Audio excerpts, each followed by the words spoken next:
Hello, everyone. My name is Lori Beth. Welcome to episode number 25 of Exploring Genuine Transformation. This is a show where I interview coaches and healers and thought leaders in all things transformational and on a range of topics. And this is a show that's really dedicated to exploring transformation for the sake of freedom, for the sake of more intimacy with yourself and life, with the sake of having more of you and having more of life, as opposed to getting all the things that you want in life, which sometimes is a byproduct of this more internally generated transformation. So today we are recording this and then uploading onto Facebook instead of doing it live, and because we were having some technology problems, but really wanting to get this show out today. I'm really excited to be interviewing Dr. Jessica Tartaro. So I'm going to introduce her and then we will get going. So hi, Jessica. Hi, Lori. Thanks for being here. It's my pleasure. Yeah. So Jessica is actually a dear friend and colleague, and I'm really excited to be interviewing her in the work that she does. The name of this episode is Helping Healers Thrive, and Jessica is a intimacy therapist and a connection facilitator. And I love the succinctness of that and that it expresses really what you do. Jessica's been really involved in the authentic world, the authentic relating world, and she also has a PhD in clinical psychology. Yeah. And I just love the way that she is weaving that world with the world, I would say, of like this sort of deeper psychological and somatic and experiential kind of practices as well. And so,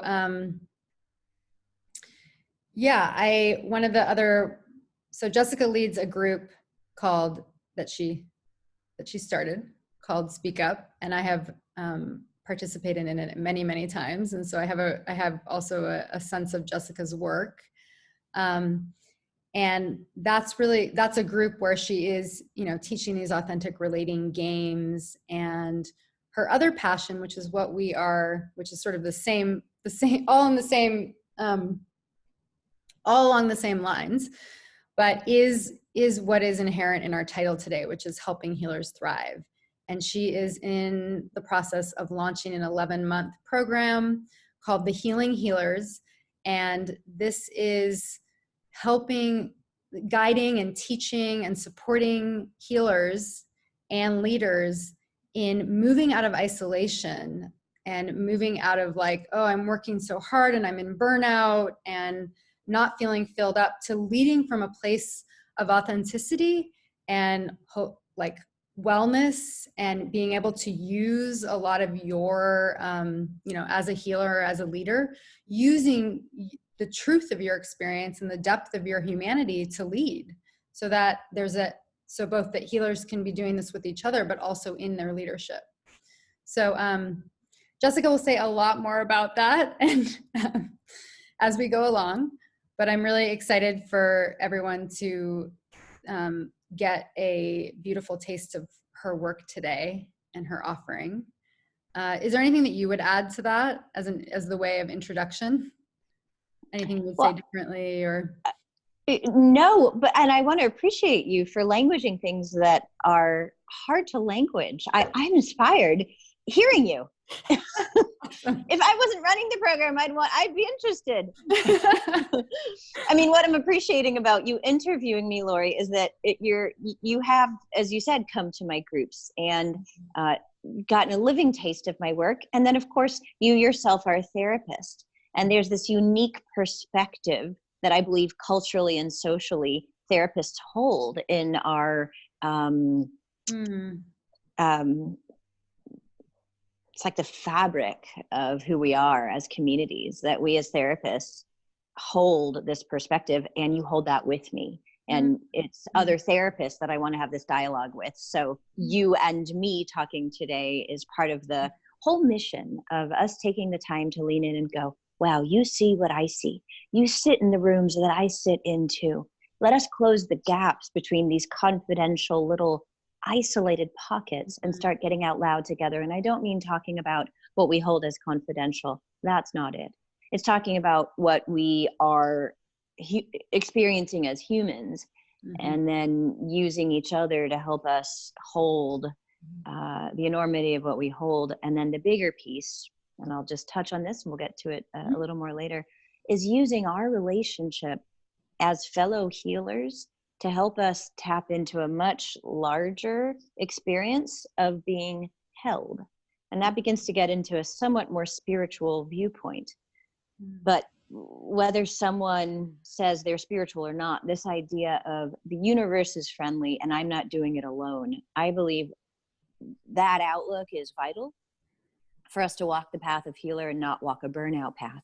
And I believe that us supporting each other helps us tap into that larger place of abundance and wellness and potency.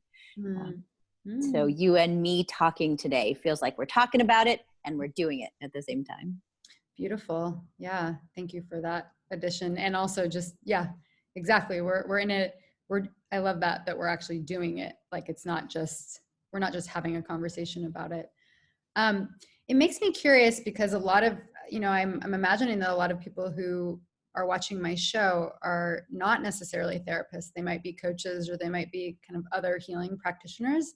And so I would love to hear you say a little bit more about specifically kind of the connection that you feel with therapists and the way that therapists might be trained.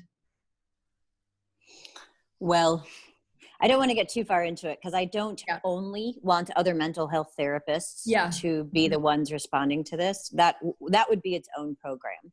Yeah. And you mentioned my program, the Healing Healers. And that program is for healers broadly construed. So I have a massage therapist. I have a yoga teacher. I have a meditation teacher. I have someone who works at the intersection of massage and aesthetics. I've got a Sufi teacher in the program. I have someone who does the dramatic arts. She's an actress. And it's really exciting to see that we're coming at the endeavor of healing through multiple doorways. But the thing we have in common is that we're interested in the real thing, like this program, what the internal transformation work makes available. That's what we have in common, walking through multiple doors. That said, my training was and is in professional psychology, or I should say I started in professional psychology. One thing I was playing with this morning, because I'm constantly exploring how to language this, is my doorway or my entry into the healing arts was through the mind.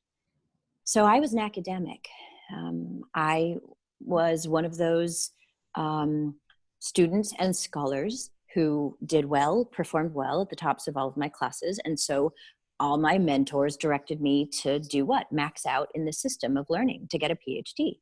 So I did I followed that course. Oh, you're smart, go get a PhD. Like it was like, there was no sort of, you're smart, maybe you need to balance out your smarts by doing anything else but intellectualizing, but not in that world. The brain is God in that world. And I have a bright one. And so I joke that I graduated the 27th grade in 2019, but I was in school for my entire life. And I was in my mid-30s when I finished. So my doorway to, broadly speaking, the healing arts was through the mind. And that far into being a scholar, at a certain point I looked around and I went, I'm not healthy. I'm not well. Like I haven't breathed into my body in a full deep breath in what feels like years. It is not an easy system to get through academia and to cross that dissertation defense and say, I've defended myself successfully. I mean, just the name, I am defending myself. You know, it's not a friendly system, even though I was lucky that my mentors, by and large, were very supportive. But I was still proving myself constantly under scrutiny. Okay, so I got my PhD, looked around and said, there's more. If I'm really interested in being a human, helping other humans, this human has to get well. And so what I started doing was dancing. I remember I got my postdoctoral psychologist position. My first job was at the VA mental health clinic in Austin, Texas. And I biked to and from work every day. And then in every free minute I had, which wasn't that many because it was a very demanding job, I danced. And lucky for me, I was in one of the kind of epicenters of conscious community dance in the country, in Austin. Go Austin.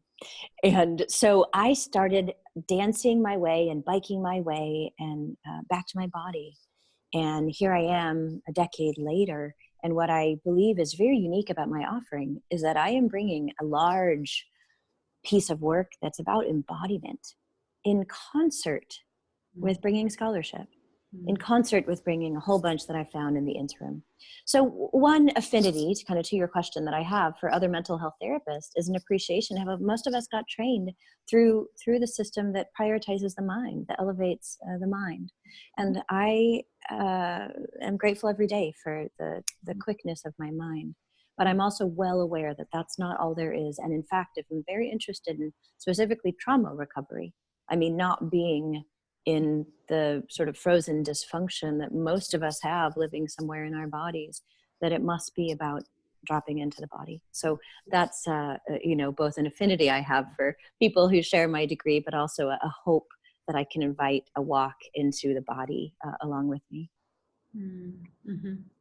It's great to hear your story. That was going to be one of my questions, is sort of your personal story into this kind of work. And I'm wondering if you do have anything to add to that with the specific program that you're offering now. Mm-hmm. Yeah. Well, I write about this in my website. So I am trained in multiple systems. I have a PhD in clinical psychology, as you mentioned. I'm trained as an authentic relating facilitator, and I'm trained as a circler. These both are styles of what's called a relational meditation. So it's a focus on relationship as the point of wake up. I'm trained as an intimacy coach and a sexuality educator. I'm trained in multiple systems. But one thing I have found across all these systems is a tendency. This is not 100% true, but I would say the norm is to say one thing as a facilitator of healing and to practice another. Yeah. I just saw that breakdown constantly. And it was so normal that I thought, well, this is just how it is. Mm-hmm. And that I go home and I stay up long hours working, or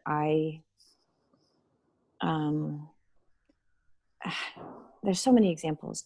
I kind of capitalize on my power, but don't necessarily kind of practice what I preach. Mm-hmm. But then I go present a face to the world that's different. And I spend a lot of time being angry. And what I realize now is this is actually not the fault of any individual, but it's the design of systems that just don't hold the healer's healing as anywhere essential or a priority. And I think we're wrong. And I think we're really, it seems to me that what we're breeding in our attempt to create helpers is just more dysfunction.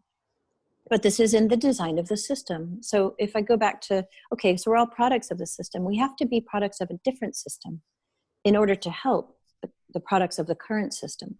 So to me, that's what the Healing Healers is the different system, which says healers gathering together are an essential step, because the ones who get us are our counterparts. How in the world do we heal if we are not being held? How do we hold others without being held? How do we nurture without being nurtured? We're running on fumes, or we're coming from the mind. Mm-hmm. But if I'm actually held, then I don't have to effort to hold others. It's just going to come right through me, from my back body to my front body. Mm-hmm. You see? Mm-hmm. As opposed to, and this is an embodiment principle, but it's like if I'm actually leaning, so I'm leaning forward now, like towards you in the phone.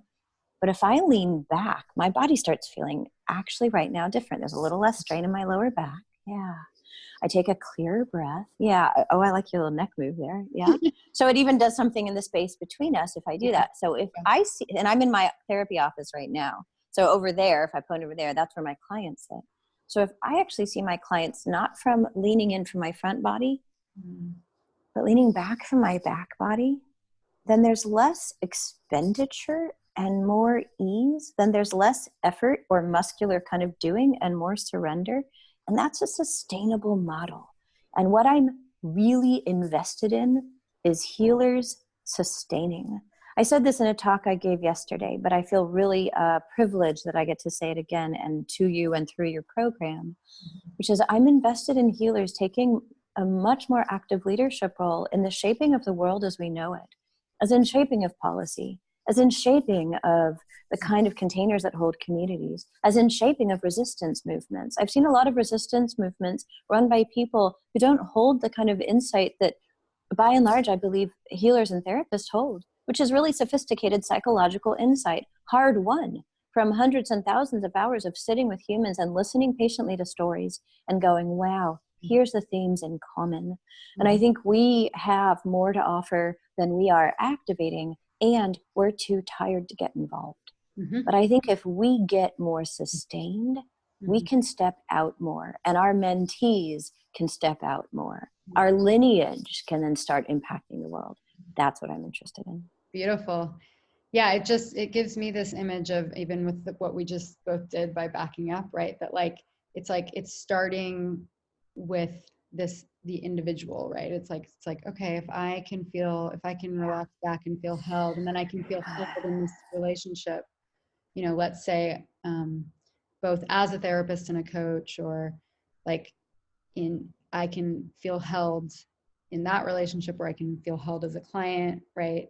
And then the trickling out, like, oh, I'm being held by other healers, other practitioners. It's like all of that. Then what I hear you saying is like, it's like we start with the individual and in our individual relationships, and we create that transparency between our, lives as healers and our personal lives. Then that can start, and within community, obviously larger community, then that can start to trickle out. And we have the energy, we have the balance, we have, we feel, like you said, we feel held, we feel supported. And so there's enough energy, and potentially enough time would be another one, right? To, and resource to then be able to say, oh, I feel so resourced in me that I have even I'm even thinking of yes, for bigger movements, but even oh, I'm walking down the street and here's this human in front of me who doesn't look well, and I actually can then have time and space to really connect with them and make a difference in that way, and feel that kind of mutual, connection there. So that's a beautiful last piece that you added. Then there's it's not just what we're doing in this professional path, in these one-on-one high dollar spaces where some of us work, it can seem exclusive, but actually it's the human to human connection that becomes possible. We're available. I will, I am the person who needs this program. I mean, let me raise my hand and admit I struggle so much with taking on too much, getting very busy. I don't have time to talk to my friends, or if I do, it's late at night, or see my partner. We're squeezing in our social time because I'm a very busy person. I'm a very important person, and I get myself tangled into this mindset. I just passed a guy on my way over here who was standing in front of the co-op and holding a sign.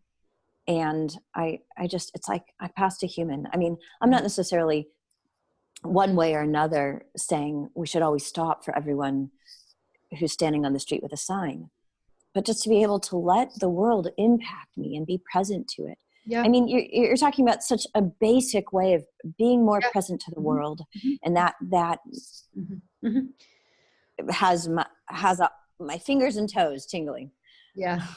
Yeah. And it's, I I actually love that that came out of me in that way, or that we're in this conversation, like that it's moving through both of us, because it's giving me also the, you know, I think we often, so many of us, I know I feel this, feel like kind of helpless, like, oh, the world is so big and there's so much going on, and you know, there's so much pain and there's so much suffering in the world, and there's so many things that I, you know, it's like can't even, it's so hard to connect with all of that. And something about this conversation is like, oh, I feel a breath come through that's like, oh, it actually is possible to make a difference. You know, it is possible to connect with, you know, to not have to feel that kind of overwhelm. And I do think it starts with us really resourcing and taking care of ourselves, and then in our communities and whatnot.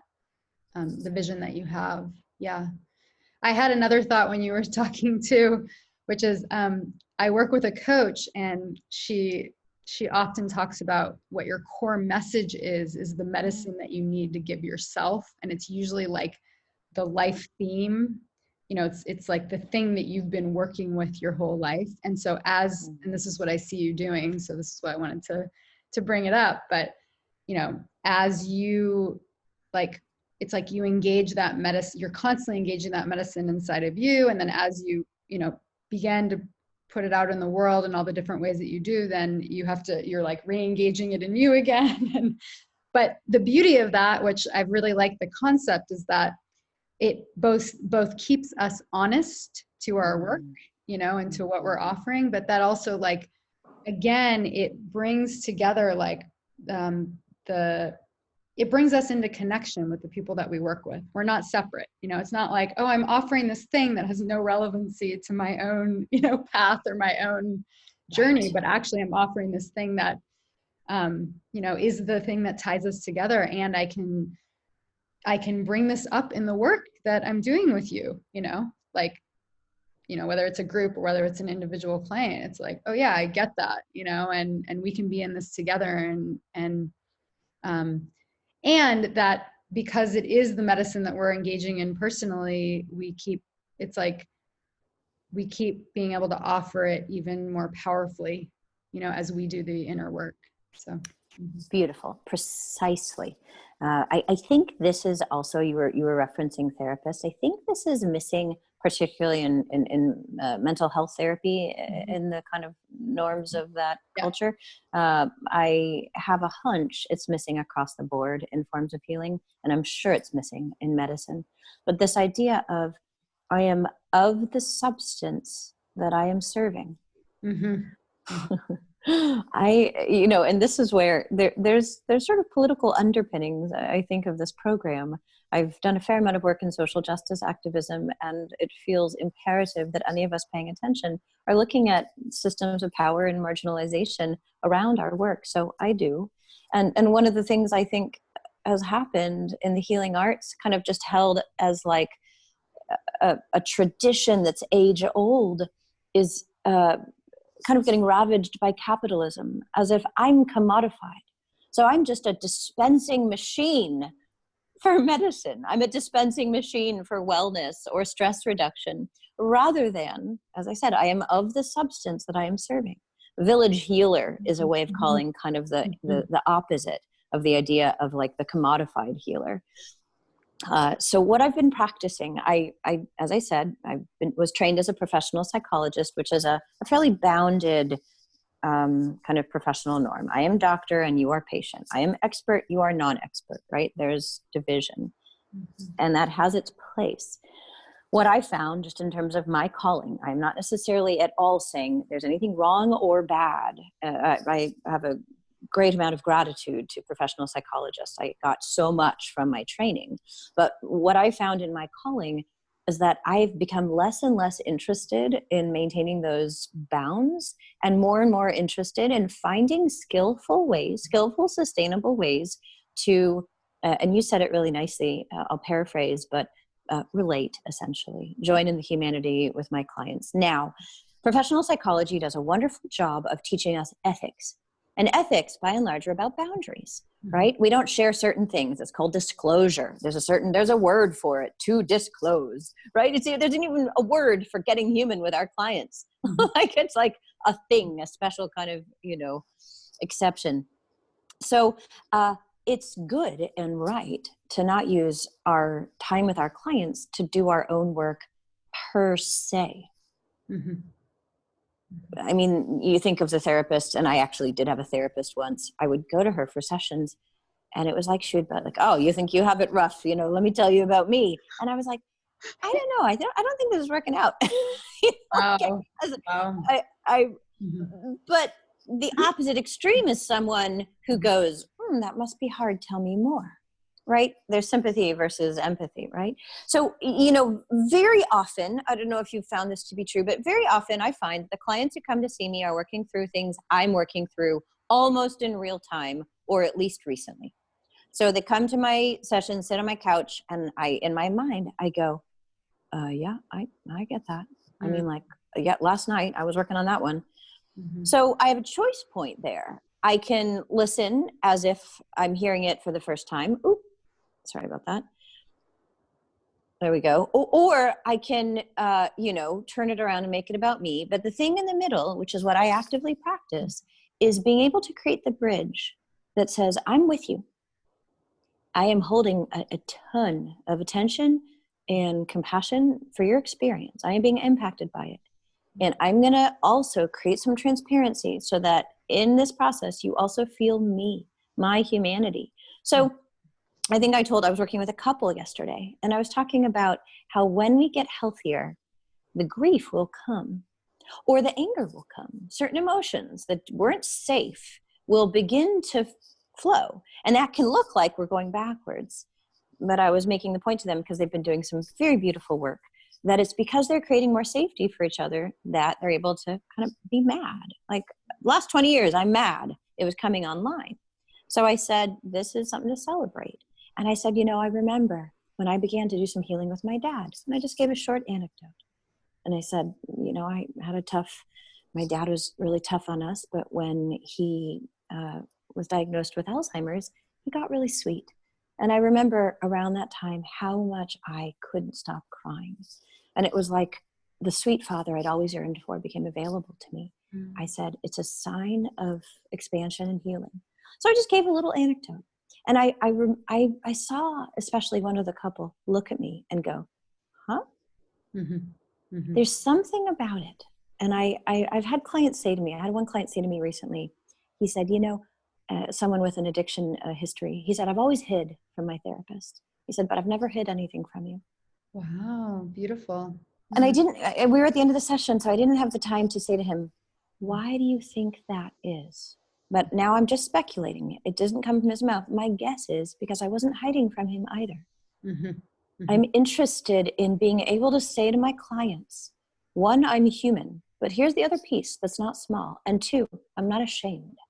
One, I'm human. And two, I'm not saying I'm terrible. Oh God, I'm going to join you in being terrible. I'm saying I'm human, and look how much there is to celebrate. That's the permission. I think one of the biggest things we can do for our clients, and this is the only way we do this is if we get authentic, is we say, there was never anything wrong with you anyway. Yeah. Mm-hmm. And then when that floods in, suddenly humans who were paralyzed become resilient. Mm-hmm. Because we all have this innate creativity and this innate kind of spring back, right? Resilience. Think about a ball that bounces. We have it innately, but it will never free up under shame. But if we can, as therapists, because we have a very big influence as therapists, don't we? I mean, I go to my therapist and I go to her and I go, oh, help. And she helps me. But she's helping me in the way she walks in the world as much as the way she talks. So as a therapist, I have all this responsibility. If I can say to my clients, there was never anything wrong with you anyway, and a bunch of us can do that. And a bunch of people who seek out therapists can go, oh my God, I can find my power. Not because I went through years and years and years of high-dollar therapy, but because I got a deep transmission from one healthy human to another healing human. Then I think our world begins to change. That's where the revolution comes in. Yeah. Well, I love also that you're referencing shame, because, and that piece of it, right? Because that's the isolation that I think like all humans can feel. And shame is one of the hardest emotions. And it really is the emotion of like, there's something wrong with me because I've experienced this, because I'm feeling this, because, you know, I have all of this happening. And so I think that, like, to me, that also speaks to when we're not sharing our humanity, then it can feel, we can be replicating that kind of isolation and that shame. Like, oh, you're having this experience over here. I know nothing about that, right? So that's a really beautiful thing.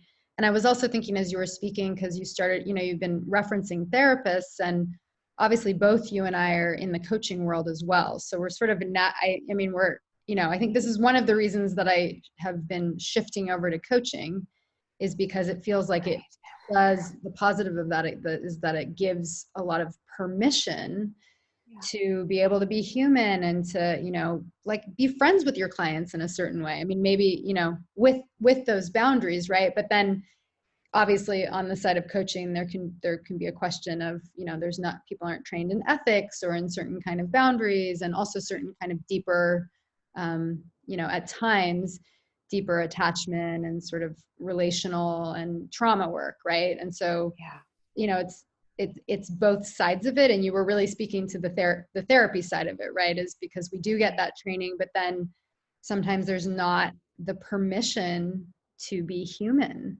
you know, and to be, to really bring who we are. And I love how you described, like you did such a, I mean, it was great that you used an example, and just, I love how you described that intersection, you know, in the moment, like, okay, if, because there has to be, why am I sharing, right? Like, what is the purpose? What is this in service of? There has to be that question. You know, I'm not that I'm just sharing to kind of offload something. And so it's this balance, you know, this intricate balancing act, which is so important. And then, you know, one thing that you didn't speak to, which I know that is part of you, because I have, you know, obviously been in your classes that you've led and whatnot, is also just all those places where we're just off the cuff humans, you know, like humor coming in, or like, you know, sort of having that moment of contact that, you know, which I think therapists can also do. And I don't feel like I was shut down to that as a therapist, but you may have felt that in your training. But still, just the importance of even just those small moments of shared humanity, that I think also creates a lot of, you know, like back to this theme, it's like, oh, then I feel like connected, and I feel, you know, less alone. I feel more able to be human. Really, that's what we're talking about. How do That's we what we're be talking human? about. How do we be human, like in the full spectrum, you know, and range of being human? Absolutely. You know, the thing that we like, oftentimes we talk about sharing humanity is like sharing struggles, but there's also the sharing delight, you know, sharing inspiration, sharing turn on, sharing, you know, whatever, an offbeat sense of humor. One of the things that I was working on this morning as I was working on my programming and my curriculum for my program next year, this is a slightly different direction, so bear with me. But there's so many different forms that group healing can take. And I will say that it's not that my psychology program, my PhD program per se shut me down. It certainly was never, you know, be very serious all the time. It's not like there was any sort of overt, you know, it was just a system of high pressure. And the natural consequence of a system that's high pressure is to be weighed down under the load. I mean, it was stressful, and the stress took a toll. And so when there's more stress coming in than there is play coming in, we're a lot less likely to be generous and improvisational and so on. I mean, to improvise at all, we have to be present. But if I'm constantly calculating how many minutes there are in a day to get all of my work done, I'm really never there. So I've been playing with taking this group that I'm running, and it's a cohort of 12 plus my program director and myself, so it's a full cohort of 14, exploring a practice that's called ritual theater, which is really, it's embodied, and it's about play, and it's about improvisation, and it's about getting in the service of healing without going through our linear mind, but going through our kind of play bodies. And so imagine, I mean, there's lots of ways of calling this kind of drama therapy is something close. Family constellations is similar. What was the other one we were talking about today? Playback theater. So there's a couple different ways of calling it, but I, through some of my dance training, through a 5 rhythms teacher, encountered this idea of ritual theater, where just imagine I take a scene, like the scene of me and my relationship with my father, but I play maybe my father, and someone else plays me. And then someone else plays maybe my siblings, and someone else plays my father's father, who had a very big influence on him. And we begin to listen in a way where the creative mind and the creative body can come together, and we start moving. And then there's a director to the scene. This is how it worked, where our dance teacher was the director, and we all played these parts, and we kind of, she would say, try this movement and do it repetitively. Try saying this. Okay, now let it go. Let the scene just play out. Okay, now we're going to swap out roles. Now I'm going to play me, you know, and then someone else who played my father is going to play my sibling.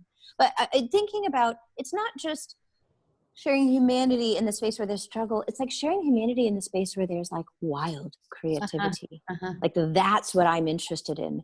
Because then we expand a much fuller range, and then we can come and meet our clients and then walk the gentle steps where we go into, oh, your humor body. Wow, you haven't been able to feel your humor body because you've been on the, you know, brink of disaster for years. But as you settle in and you start getting permission to get healthier, then we can find not just survival, but what is this call about? Thriving, right? Thriving. Well, for our clients to thrive, it's just a no-brainer. We have to be thriving.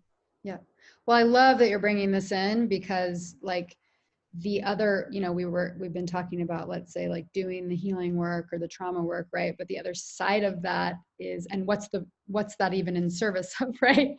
It's to be able to experience more celebration, more play, more flow, more creativity.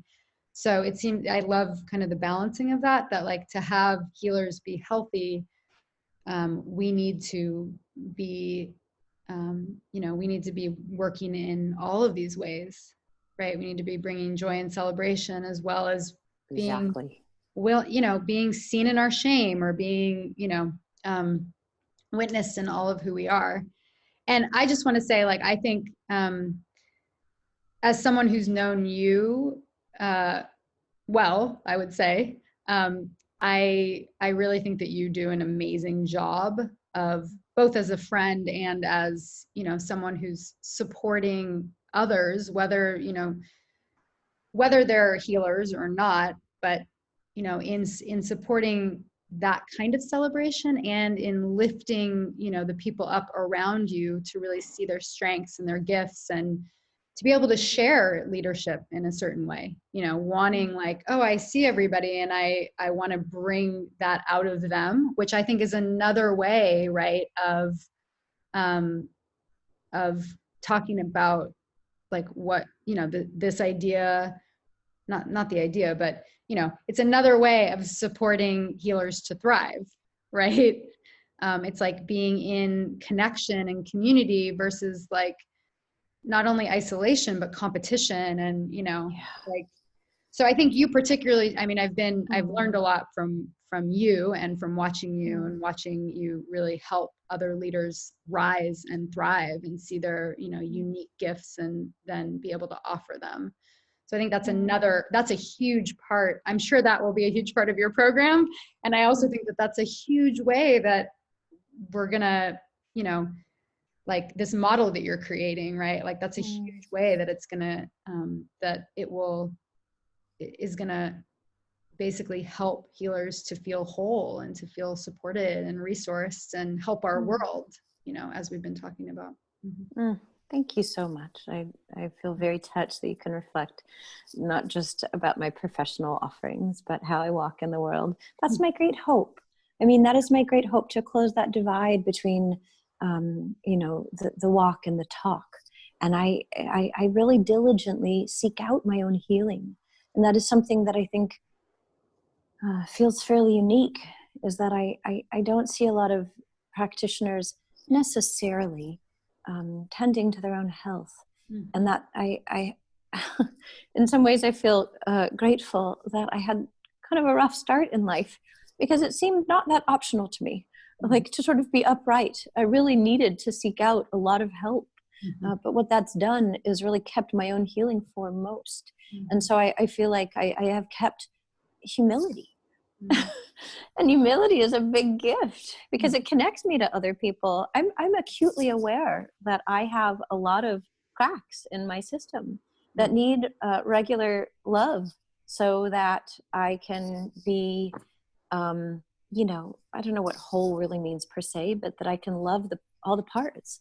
And that really has me be generous, rather than sort of, you and I were personally talking about this the other day, where I have my part that gets really arrogant, and I have my part that gets really righteous. But it's when I'm actually connected to my own humility, not a false humility, not like I'm a martyr, and that's the thing I want to change. But just like, yep, I don't have all the answers. I sure have a lot of skills. I sure have a lot to offer, but I don't have all the answers. And that's where a certain generosity comes, that I think allows that kind of congruence that I feel grateful to be appreciated for. Yay. Yeah, it makes me, I love the last part. Thank you. I'm taking in I'm glad that I feel you feeling appreciated, and that feels really good as well. Mm. Mm. Yeah, I love something that you just said about really kind of also like knowing your own cracks. And I think this does relate to the topic as well of, that healing healers were never fully healed. Like nobody is fully healed. I've been thinking about this a lot in terms of my program that just the work that I'm doing with the dark feminine, because it's like, we can keep going into the trauma and the somatic work, and keep releasing this and learn how to, open to energy in the body as that, right? Or we can bring in more celebration and fun, and that, it's a constant journey. It's not something that just, you do. It's like, oh, I did this deep healing and now it's done. So I think you just really spoke to that as well, that it seems like the more that we can learn also to accept ourselves as we are now, and learn different ways, like exactly what you said. It's like, oh, wow, I have this crack here, and I know that I need this, and I know that I need to go be with some girlfriends right now, because that's going to be really supportive to me. It's actually more about learning ourselves, knowing ourselves, that's such a big piece of being resourced and feeling held. So Yes. Beautiful. Someone who was doing copy editing for me when I was coming up with this program said, "Why don't you call it the healed healers?" And I was like, no, there's a really good reason why. The one piece I want to add there too, kind of inspired by your share, is in my program, one of the 6 modules. So every other month we meet for an in-person 3-day immersion. Mm-hmm. And the 4th module is called Learning to Receive the Advanced Yoga Pose. Learning to receive the advanced yoga pose. I did an interview recently with someone who's considering the program, and she just flat out said to me, "I'm terrible at receiving." And I was like, "Girlfriend, you're not alone." That this muscle of receiving, I have never met anyone who's really skilled at it, but therapists and healers and the givers, like the professional givers, are exceptionally unskilled at it. It's so much easier to focus on someone else. It's so much easier. And as soon as the attention comes at the people who are so skilled at giving attention, I mean, I've certainly known this to be true historically for me, a little less currently. There's suddenly oh, I didn't do anything. thank you so much for your help. Oh, it wasn't me, it was you. I mean, I've gotten really mindful about saying, you're welcome, when a client says thank you, because I feel that I do such a disservice if I can't at the very least receive their gratitude. So it has really, I've committed to a practice of practicing, not just receiving, but asking. And from coming to my classes that I teach this. I have focused multiple weekly connection games sessions on being able to ask for help. One of the things and I'm proud to be able to say this on a recorded interview, is that this past winter, a year ago, I went through a particularly tough time in my life. And it was really through your support that I had the courage to ask a group of girlfriends who live in my town, who are trusted allies, would you hold me? I would like to call a healing circle for myself. And at that point, I'd not seen that being done in our community of friends. Would you gather and hold me? Not at a level of like, I need you all to be professionals, but just, would you be a human with me? Because I need to be held and I am not well. And you did. And you were there, and several others. It was a small circle, and it was transformative. And I feel delighted that since I called that for a circle, half a dozen other women have called circles in town. And, their story is theirs, certainly no names named, it's their own process. But the fact of their circles followed, and I was able to attend some of them, not all of them, and just be a human to a human. And in the practice of that, be able to, oops, my battery's low. In the practice of that, be able to practice my muscle of receiving, and then be able to be in the reciprocity of giving, and let it just be that, right? Someone could sit or lay in the middle and just be loved up. We could talk, we could sing, we could sound, we could be in silence.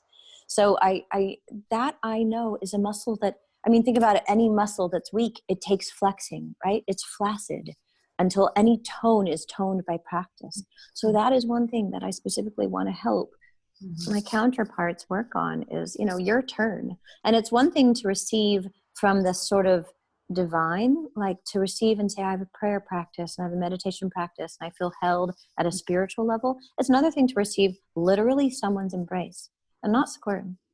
And then be held past that place where my body is rigid, and then really be able to soften. I think it's the human to human connection piece that we have a lot of learning to do about, just like at large as a culture. That's the authenticity piece. That's why authentic relating is really a radical practice. Authentic relating, or AR, and anyone can look that up online. It's in many major cities across the United States and also in Europe, and it's a growing movement. I think it's really a radical practice of learning how to actually be out loud and transparent. And then what I'm doing is bringing authenticity specifically to healers, being with other healers in more authentic ways, particularly learning how to ask for and receive support. Beautiful. I just want to stress kind of 2 points that came out of that for me, that is also part of, obviously part of your program, but also part of this theme of the healing healers or helping healers to thrive, which is like the practice of receiving is so nourishing when one can actually take it in, even though it might be, we all have different challenges around that, and how resourced and how held, you can feel from that. And then the other piece that I think is so important is the piece around touch, that can we, and obviously for some people touch isn't as comfortable because of the way that we're conditioned and whatnot, but potentially opening to that, or if you are a person that actually, wow, that just helps my body completely relax. And I know that I personally feel that so much because I can do such deep healing work alone, and yet or just do my own work alone, or just be with myself.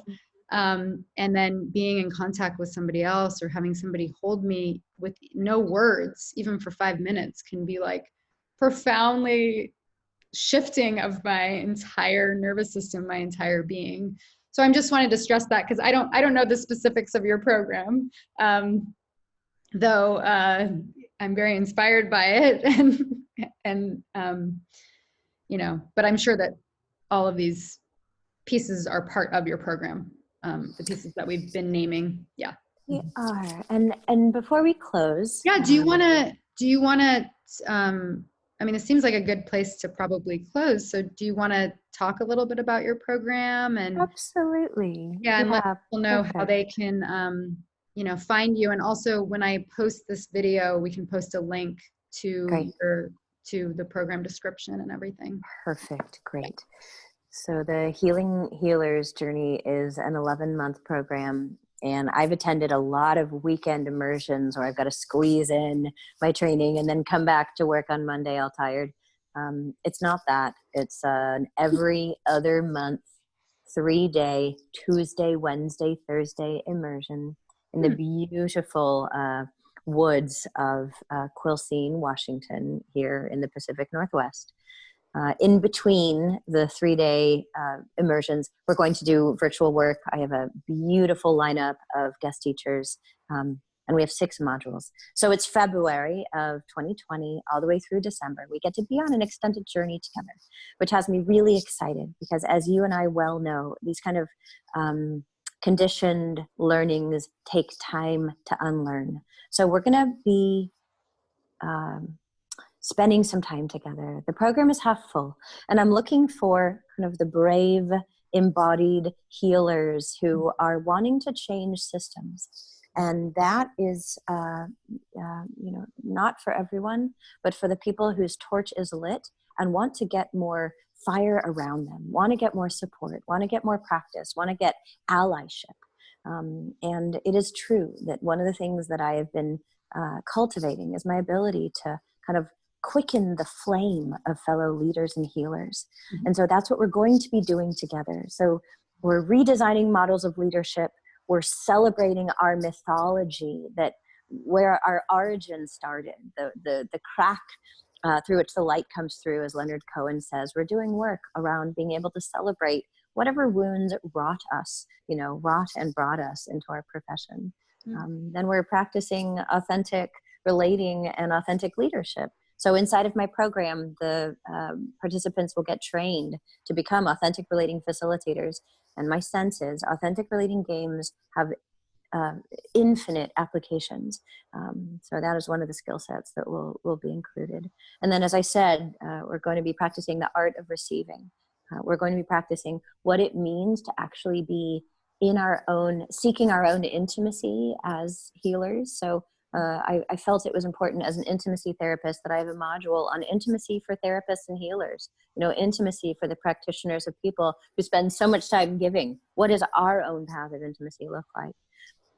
The program concludes with every participant doing a teaching, and doing a teaching from an embodied space and place. So being able to kind of culminate the program with each person getting to lead all the other participants. So we're doing some deep allyship, and I'm calling forward I'm actually doing a talk in Seattle this Saturday, and it's called Calling the Sacred Rebel Healers. I'm calling the others who, like me, want to change the system, which is an act of rebellion, to be in touch with me. You can email me. You can PM me on Facebook. You can, what are the other options? Certainly read my website. So all of those are welcome. And you can come to my talk in Seattle. So if anyone watching this is in Seattle, I'm speaking on Saturday, Solstice Saturday at 2 p.m. at the Sacred Embodiment Community. And I'll go ahead and add that event link under this post as well. Yeah. And that sounds, very thorough and very amazing. I just want to add, I have actually witnessed in the last year, Jessica mentor several different, people in our community. And so I think, obviously such an added bonus of everything that you just named and working with you is like really bringing out leaders, specific skill sets and gifts and their true authenticity. And, I've actually, some of the people that that have done some of your courses, like they're doing really incredible things in the world. And it really was, you said putting the fire under, kind of like, I don't know how you said it, but the fire, the spark, like it really, that is one of your gifts is bringing that forth. So I'm just giving it another plug in terms of being able to, in terms of working with Jessica in this kind of intimate container, over time. Yeah. Yeah. Thank you. Thank you so much. It's been such a pleasure having you. Yeah, I love having this conversation. There's so many other conversations I want to have with you on all of these topics. It really is a pleasure to talk with someone who cares as deeply as you do about transformation. I have to say, you know what it is to be able to reflect back the kind of things that just quicken the flame, is the thing I said. And I feel my own kind of flame of excitement quicken by being mirrored by you. Oh, thank you. Thank you. Yeah, thank you Well, so much. Yeah, so, So again, for all those watching, my name is Lori Beth, and I'm actually in the process of launching a new program, which I'm really excited about. I just did a preliminary announcement today on Facebook, and it's called it's called Dark Feminine Alchemy. And it is a program that I'm working with female leaders and entrepreneurs and coaches and whatnot to harness their darkness and traumas and struggles and transform them into your true power and passion and pleasure and purpose. But I actually really like to use the word success, because whatever success is for each person. And so I'm starting, some of that information is gonna, I'll be posting more about that program. And it's going to mostly be one-on-one, and there's going to be an optional group that everybody in it can be a part of, probably a couple times a week. So if you're interested in my program, then please reach out to me. And thank you, everybody, for tuning in. Thank you, Jessica. My pleasure. Thank you, Lori. Yeah. Okay. Let's see. How do I stop?